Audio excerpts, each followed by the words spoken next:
Sa ngayon ay ramdam po ni Bitcoin at ng iba pang altcoins ang matinding pressure sa market.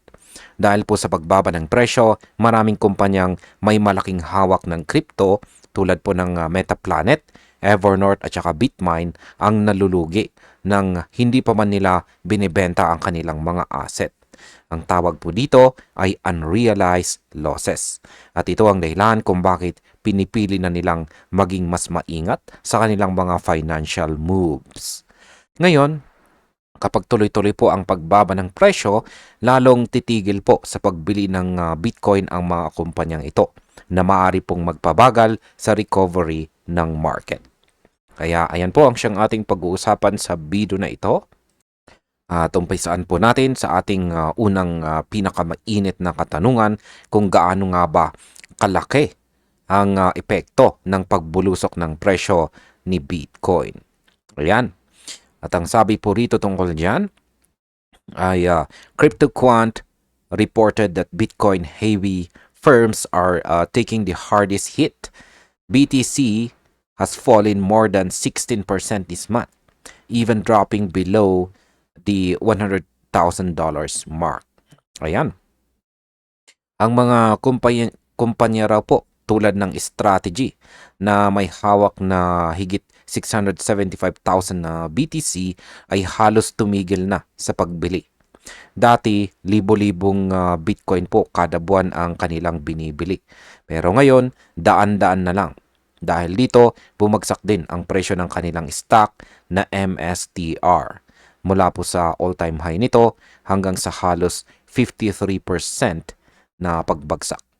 Kaya market impact po dito ay ang ganitong galaw ay nagpapakita ng takot ng mga investors na posibleng magpababa pa ng kumpiyansa sa buong ecosystem ni Bitcoin.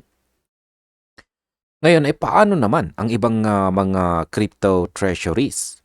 Ayan, ang sabi po rito tungkol dyan ay altcoin-focused companies are also struggling as the broader market downturn drives steep markdowns across portfolios. Ayan. Si Metaplanet na may 30,823 na Bitcoin sa halagang $106,000 kada isa ay mahigit $120 million na unrealized loss. Samantalang si Evernorth naman na may 388.7 million XRP ay lugi na po ng halos $79 million.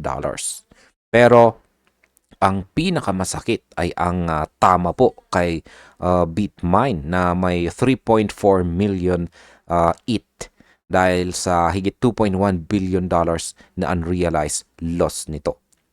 Ang market impact po nito ay kapag ganito po talaga kalaki ang lugi ng mga korporasyon, mas mababawasan po ang tiwala ng mga institutional investors sa crypto bilang matatag na investment. At ayan, bilang panghuli, ang aking opinion naman tungkol dito ay ang sitwasyon ngayon ay parang reality check para sa mga kumpanya na sobrang nagtiwala sa bull market. Pinapakita po nito na kahit malaki ang potensyal ng crypto, delikado pa rin kapag puro optimism ang basihan. Si Bitcoin ay nananatiling matatag sa long term. Pero sa ngayon, mukhang kailangang maging mas disiplinado at strategic ang mga kumpanyang nag-i-invest dito. At ayan, hanggang dito na lamang po tayo sa video na ito mga ka-crypto. Maraming salamat sa panonood.